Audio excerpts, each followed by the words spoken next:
बांग्लादेश की रणभूमि की, जहां लगातार खबरें आ रही हैं किस तरह से स्थिति धीरे धीरे सामान्य तो होती जा रही है, लेकिन हिंदुओं पर हमलों की खबरें लगातार आ रही हैं। वैसे आज रात 8 बजे बांग्लादेश की जो अंतरिम सरकार है वो शपथ लेगी।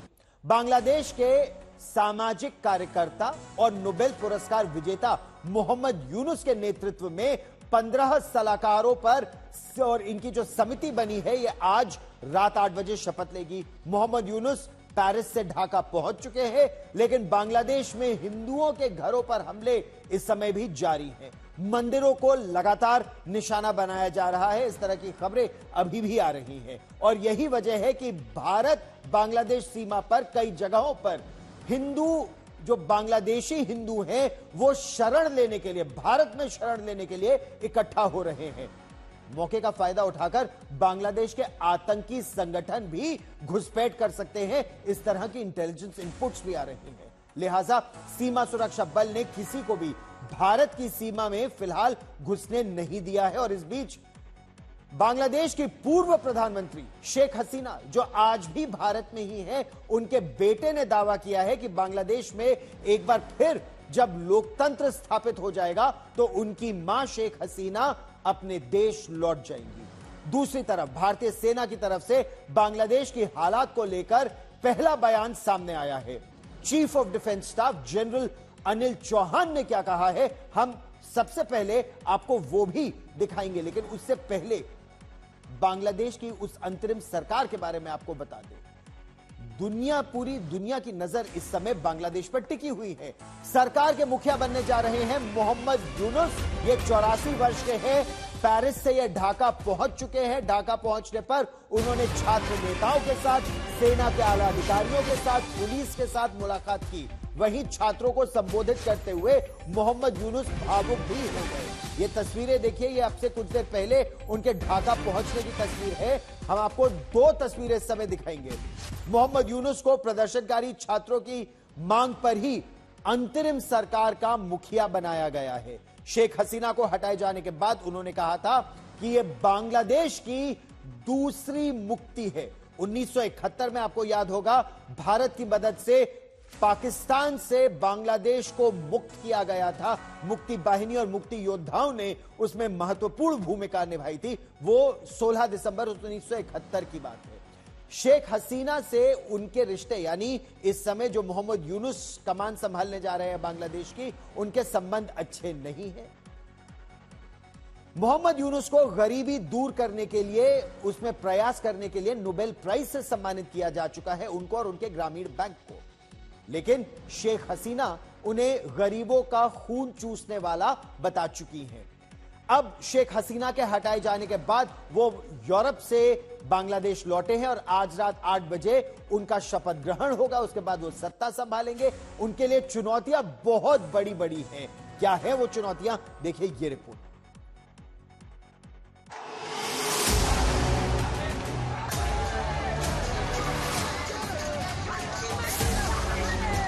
तबाही की कगार पर खड़ा है बांग्लादेश। हिंदुओं पर ताबड़तोड़ हमले हो रहे हैं, मंदिरों को जलाया जा रहा है। अवामी लीग के कार्यकर्ताओं और नेताओं को मौत के घाट उतारा जा रहा है। जेल से कैदी भाग रहे हैं। आतंकी बड़ी संख्या में फरार हो चुके हैं। आज भारत के तमाम पड़ोसी चल रहे हैं, मंदिर तोड़े जा रहे हैं, चुन चुन करके हिंदुओं को निशाना बनाया जा रहा है। भारत का पड़ोसी देश जल रहा है और इसकी आंच सीमा तक शरण की आस में इकट्ठा हो रही भीड़ के तौर पर देखी जा सकती है। इन सबके बीच बांग्लादेश में आज नई सरकार का गठन होने जा रहा है, जिसके मुखिया होंगे मोहम्मद यूनुस। मोहम्मद यूनुस ने यह बयान फ्रांस से बांग्लादेश रवाना होते हुए दिया था और उनके शब्दों से आप अंदाजा लगा सकते हैं कि खुद वो भी नहीं जानते कि बांग्लादेश में क्या हो रहा है और आगे क्या होने वाला है।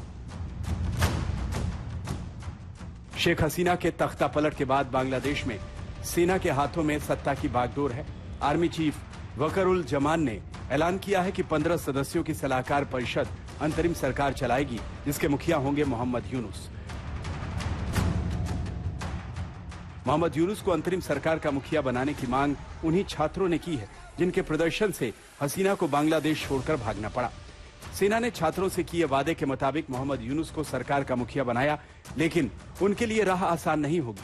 उन्हें सेना के साथ साथ खालिदा जिया और उनकी पार्टी बीएनपी की मांगों को और दबावों को झेलना होगा। उन्हें जमाते इस्लामी जैसे कट्टरपंथी संगठन की जिद का सामना करना पड़ेगा। इन सब के बीच भारत के लिहाज से यह देखना जरूरी है कि यूनुस बांग्लादेश में हिंदुओं पर हो रहे हमलों को रोक पाते हैं या नहीं। यूनुस को गरीबों में भी सबसे गरीबों का बैंकर कहा जाता है। उन्होंने 1983 में ग्रामीण बैंक की स्थापना की और गरीबी दूर करने की उनकी योजनाओं को देखते हुए साल 2006 में उन्हें नोबेल पुरस्कार से नवाजा गया।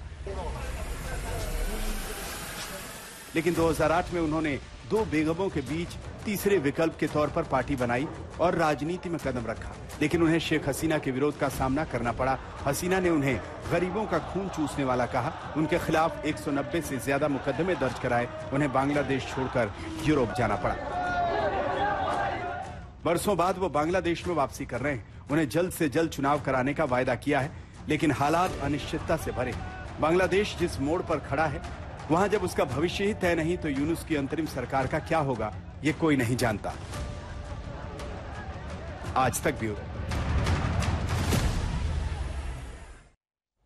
और इस बीच बांग्लादेश की पूर्व प्रधानमंत्री शेख हसीना के बेटे संजीव वाजिद ने कहा है कि बांग्लादेश में लोकतंत्र दोबारा लौटने के बाद शेख हसीना अपने वतन लौटेंगी, अपने देश लौटेंगी।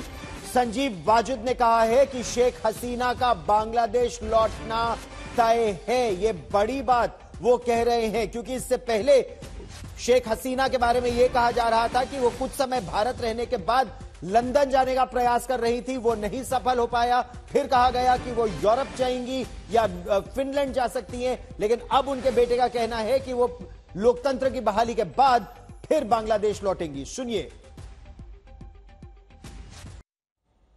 क्योंकि जब शेख हसीना ने 5 अगस्त को अपना देश छोड़ा तो उस समय प्रदर्शनकारी उनके घर तक लगभग पहुंच चुके थे। सेना ने उन्हें 1 घंटे से कम का समय दिया था कि सामान बांधिए, देश छोड़कर निकलिए, वरना आपकी जान बचाना संभव नहीं हो पाएगा। इस तरह की खबरें सामने आ रही थी। आज तक और इंडिया टीम टुडे की टीम ने उस दिन की पूरी घटना को एनिमेशन और विजुअल के जरिए दिखाने का प्रयास किया है। हम आपको दिखाते हैं कि आखिर उस दिन हुआ क्या। 5 अगस्त को सवेरे 9 बजे कर्फ्यू लगा हुआ था। सेना का कर्फ्यू था, उस समय पुलिस का कर्फ्यू था, लेकिन उस कर्फ्यू को तोड़ते हुए लाखों प्रदर्शनकारी पूरे बांग्लादेश से ढाका मार्च पर निकल आए थे और ढाका में 5-6 अलग अलग दिशा से घुस रहे थे। उनका मकसद था सेंट्रल ढाका में, यानी बीच ढाका शहर में प्रधानमंत्री के घर पहुंच जाना।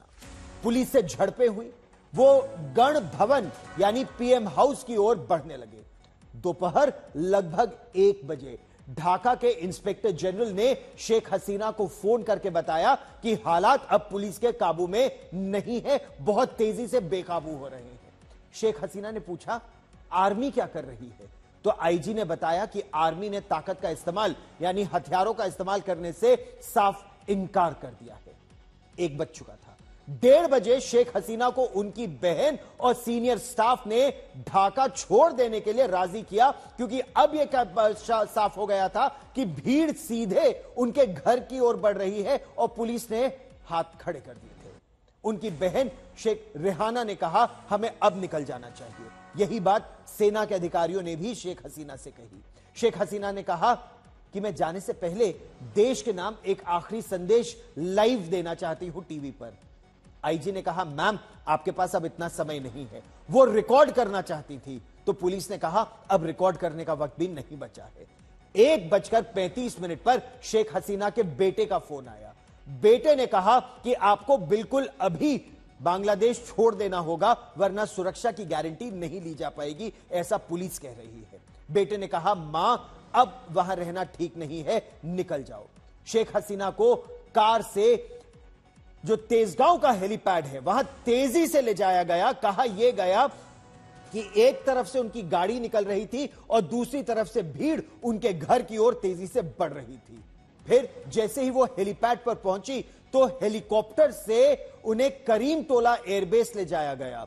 और वहीं से वो दिल्ली के लिए C-130J, एक सुपर हर्क्यूलिस एयरक्राफ्ट जो है बांग्लादेश वायुसेना का, उन्होंने वहीं से यानी एयरपोर्ट पर पहुंच जाने के बाद, एयरबेस पर पहुंच जाने के बाद SOS कॉल किया गया। SOS यानी save our souls, emergency call किया गया कि अब हमको बचाना है, हमको निकलना है, हमको भारत आना है। इस बीच प्रदर्शनकारी तब तक PM हाउस पहुंच चुके थे, उन्होंने वहां कब्जा कर लिया था। तो दोपहर 3 बजे शेख हसीना भारत के लिए C-130J विमान में सवार हो जाती है। 3:40 पर उनका विमान भारतीय वायु सीमा में प्रवेश कर जाता है और 5:36 पर उनका यह विशेष विमान राजधानी दिल्ली के इंदिरा गांधी अंतर्राष्ट्रीय हवाई अड्डे पर नहीं, पालम टेक्निकल एरिया पर नहीं, बल्कि दिल्ली से सटे गाजियाबाद के हिंडन एयरबेस पर उतर जाता है। इस तरह वो भारत पहुंची हैं। अगर कुछ समय और देर हो जाती तो भीड़ उन तक पहुंच जाती। इस बीच 5 अगस्त की सुबह किन हालात में शेख हसीना को इस्तीफा देना पड़ा, उसे लेकर भी एक बहुत चौंका देने वाला खुलासा हुआ है। शेख हसीना को बेदखल करने के लिए ढाका की सड़कों पर 1 या 2 हजार नहीं, 50 या 1 लाख भी नहीं, 4 लाख से ज्यादा प्रदर्शनकारी इकट्ठा हो गए थे। न्यूयॉर्क टाइम्स के मुताबिक देश का माहौल बिगड़ता देख तीनों सेनाओं के प्रमुख और पुलिस चीफ शेख हसीना से मिलने उनके आवास पर पहुंचे। उस वक्त उनकी बहन शेख रेहाना वहां मौजूद थी। शेख हसीना ने सुरक्षा बलों के चीफ को हर हाल में प्रदर्शनकारियों को ढाका के बाहर रोकने का आदेश दिया। हालांकि उनसे यह कहा गया, सेना तक ने कह दिया, अब यह नामुमकिन है। जो आर्मी चीफ है उनके 4 स्टार जनरल है, वो जनरल वकारुल जमान, उन्होंने बताया कि देश भर से लोग बड़ी संख्या में, लाखों की संख्या में ढाका पहुंच चुके हैं, प्रधानमंत्री आवास की तरफ बढ़ रहे हैं। प्रधानमंत्री को बचाने के लिए अब इकलौता जरिया यही है कि या तो गोली चला दी जाए, नरसंहार हो जाएगा, या फिर प्रधानमंत्री देश छोड़कर अपनी जान बचाकर लोगों का गुस्सा शांत करने के लिए निकल जाए। उसके बाद भी प्रदर्शनकारियों के काबू में आने की कोई गारंटी नहीं थी। तो जब तीनों सेना प्रमुखों की चिंताओं को देखते हुए शेख रेहाना ने अपनी बहन शेख हसीना से अकेले में बात करने को कहा। 20 मिनट बाद जब दोनों बहनें उस कमरे में लौटी तो शेख हसीना बिल्कुल चुप थी और प्रदर्शनकारी अब बाहर उनके बांग्लादेश में उनके ढाका के निवास के पास पहुंच चुके थे। प्रदर्शनकारियों पर काबू करने पर उन्होंने एक बार फिर आर्मी चीफ से कहा, लेकिन आखिरकार आर्मी चीफ जनरल वकरुल जमान ने अमेरिका में रह रहे शेख हसीना के बेटे वाजिद को फोन पर लिया और फोन पर उनसे बात की। उसके बाद उनके बेटे संजीव वाजिद ने हसीना को समझाने का प्रयास किया, फोन प्रधानमंत्री को दिया। अगले कुछ मिनट तक शेख हसीना चुप रही, अपने बेटे की बातें सुन रही थी। आखिर में उन्होंने हां में सिर हिलाते हुए फोन रख दिया और अपने बेटे के कहने पर वो बांग्लादेश छोड़ने को राजी हो गई। ऐसा वो करना नहीं चाहती थी। तो यह जमीनी स्थिति थी। ढाका की स्थिति इस समय भी बेहद गंभीर है।